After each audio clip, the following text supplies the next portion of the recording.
Hello. Hey, I'll have that for 3 today. What time is it gonna open? Like noon. I mean, I'll just go with right now. okay. And I'll work till noon. That's fine. Okay. And then I'll have to go Saturday. I could go today, Friday. Might still go work out Saturday, but I have to watch there. Today, Friday, and Monday. Okay. Alright. Alright. Bye.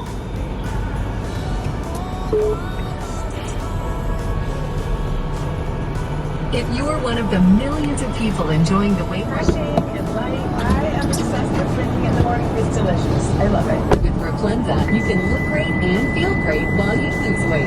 Get your GLP-1 daily replenisher at Replenzalabs.com now. That's the last thing we need is an unexpected car in our bill this holiday. The only thing now is which pie is Martha making? Try it with absolute peace of mind this holiday season. Call 99%. That's right, 99%. Just take Kidney Cup. Satisfaction guaranteed in your money back. You can portfolio or your finances in total. Discover the valuable information you need to understand the current AmeriFactors today.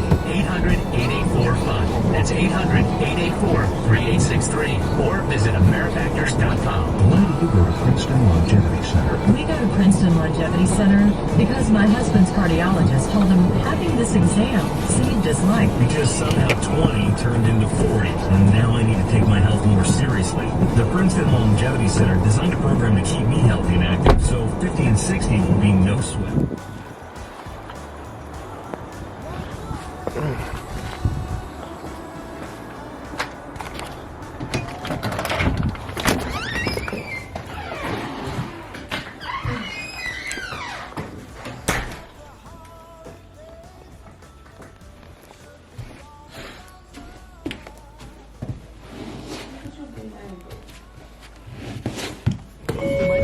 What's going on, people?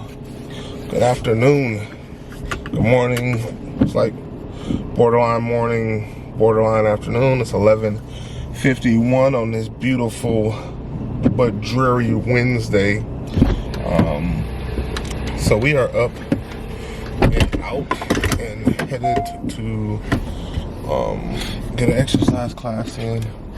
I have been lacking on my Orange Theory, lacking on this running I need to do. I gotta get in this class. So headed over here, get a quick afternoon burn in.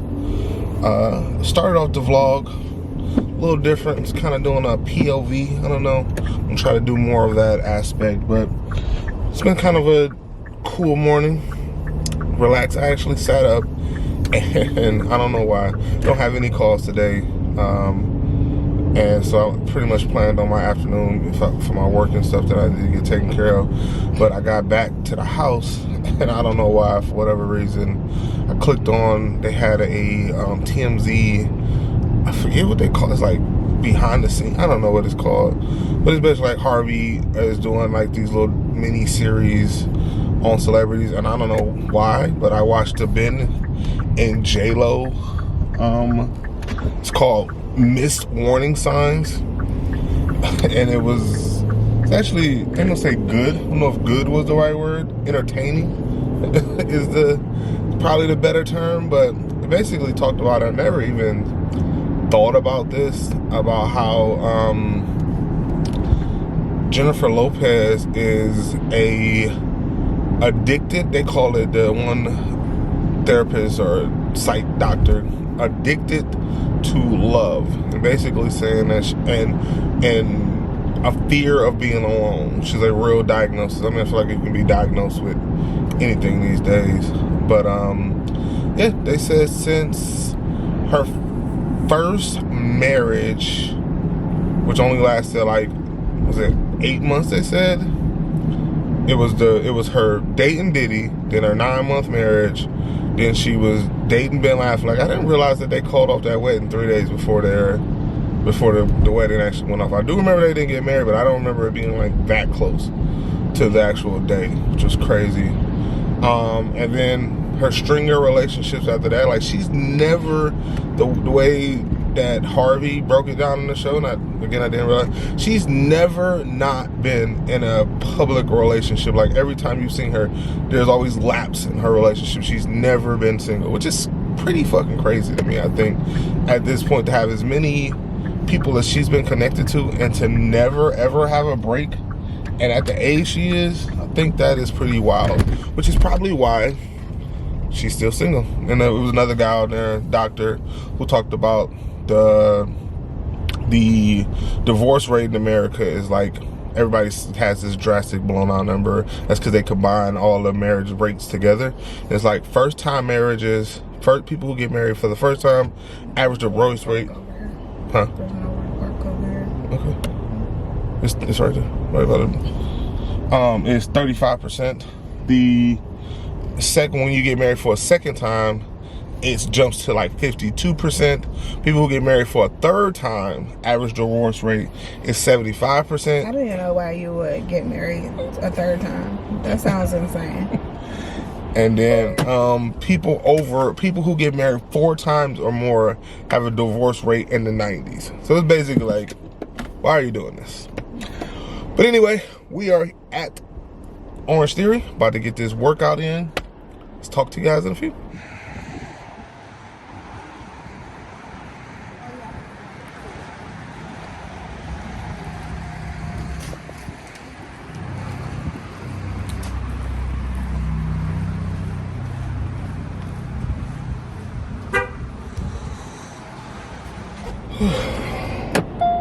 Alright guys, workout complete.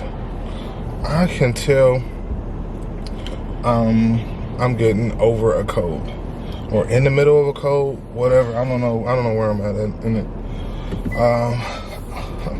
I just know I ain't right. That was rough, sis.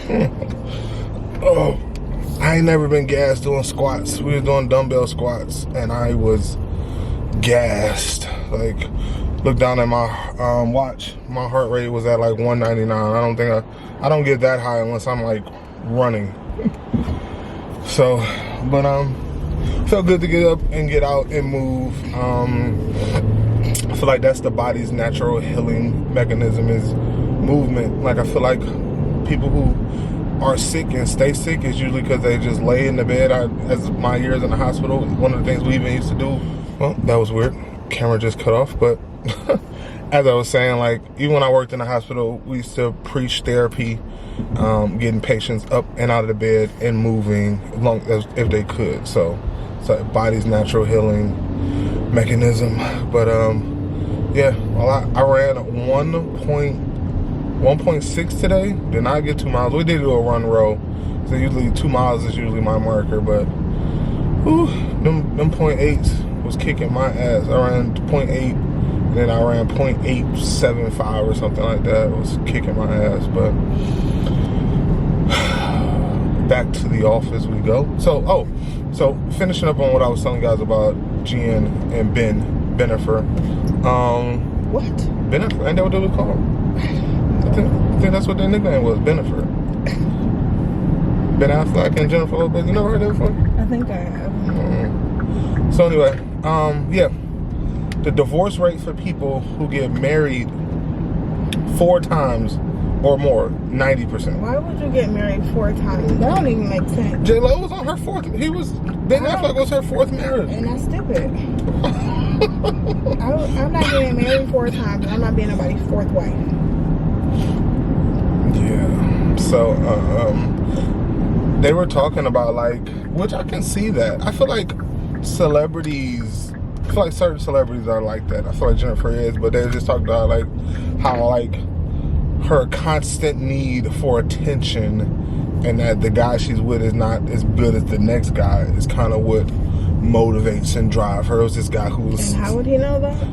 Is a psychiatrist. He was just psychoanalyzing her and how I think he was just looking back on her relationships and is always like, the next guy is better, the next guy is better, the next guy is better. And actually how, like, Ben Affleck is like, why she was so attracted to him is because he's such the polar opposite of her. And but yeah, it was like I said, I don't know if it was good, I don't know if it was bad, but it was entertaining. something to watch for an hour. Usually why I don't watch filth garbage TV is what I call it. I like to, if I'm gonna consume something, it's gonna be good, like Your Honor, which was an awesome show. Wrapped that up today or yesterday. Love that, definitely 2 thumbs up. Recommend checking out that series. I love Michael Cranston.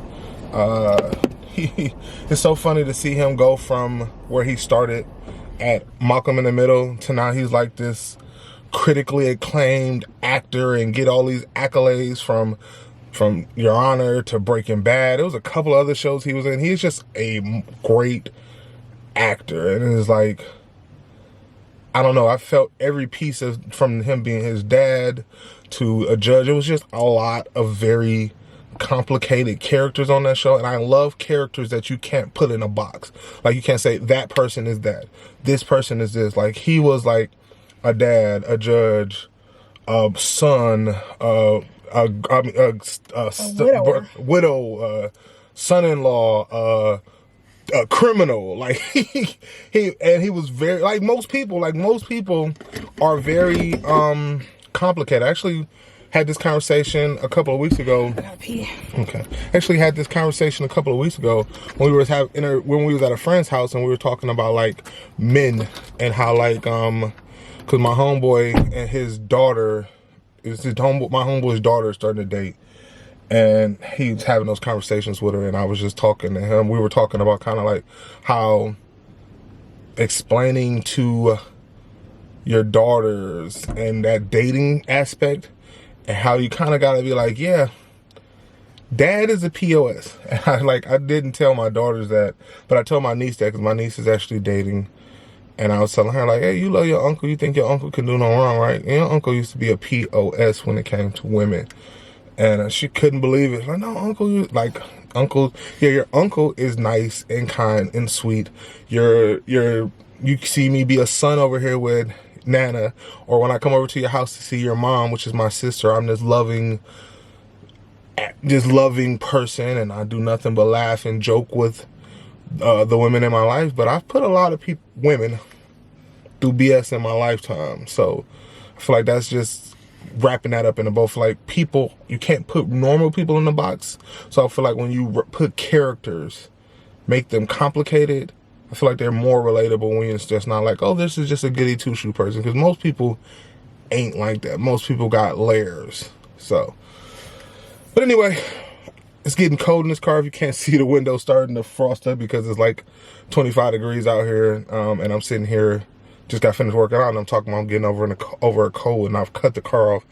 And I am actively sweating. So it's probably be best if I get out of this car and make my way into the house. So do have some more work. This is the actually work portion of my day. I need to get in here and do some work. So, all right, y'all. So, smash lunch. We are chilling.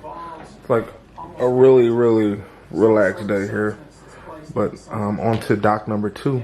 Harvey has got him cooking. This is the Diddy part 3, the fall off of Diddy, the freak offs. I mean, these are some pretty crazy ass stories. Nothing, I should say. It'd be like a whole bunch of saying nothing to trying to say something with nothing. Like, they all like, oh, I ain't never been a part of this. Like, they had Stevie J on here, Ray J on here. They show like the Kim K sex tape, which I don't know how Ray J still living off just sex tape. The sex tape was like, I feel like it was like 25, what am I, 41? 20 years ago, I'd have been 20. So like 20 years ago, that sex tape came out, and he still getting notoriety from that. It's crazy to me. But I guess, I mean, that's how Kim K's career was kind of kickstarted. So anyway, Ray J, Stevie J was on here, which was, Stevie J is always comical when he's been on here. And then they got some lawyers who actually are suing. And then they have this one I thought was interesting. The executive producer actually said that he saw a tape of somebody who was involved in a quote-unquote freak-off. And that's the thing they clarified on this, is that these quote-unquote freak-offs aren't all about like this big orgy type of deal. But it's about like more so, usually it's Diddy, one other person, and a worker. So he was talking about how like it was Diddy, a sex worker who was a male, and a woman who was there consensually, and Diddy was like watching them, and he thought he grabbed his phone, but he accidentally grabbed the dude's phone and recorded like some sexual acts the guy was having with the woman. And he said and I can confirm, like, Diddy had it set up. He because it wasn't just him recording, like you could see Diddy walking around in the background and stuff. So thought that was interesting. But I mean, that shit, everybody do what they do. Some people into stuff like that, but I'm still waiting to get this man get his trial and see what it is. But it's very interesting to see the lifestyle, because they had this one girl on here explaining like this one party that she showed up to at like 7 o'clock in the morning, and she said it was probably like 100 people there. They was all on 10. It's pretty, again, I don't know if it's good, I don't know if it's bad, but it's entertaining, and it's something other than the stuff I usually watch. I don't usually watch smut TV. That's what I call this, smut TV, like this and that. The Jen Bennifer thing that I was watching earlier. I usually like to watch real TV, but it's entertaining stuff for right now, for me pissing off my day. So let's wrap up this. It's got like 40 minutes. The kids are on their way home, so I need to wrap it up before the kids get here, because I'm watching this in the main room. So see how this ends.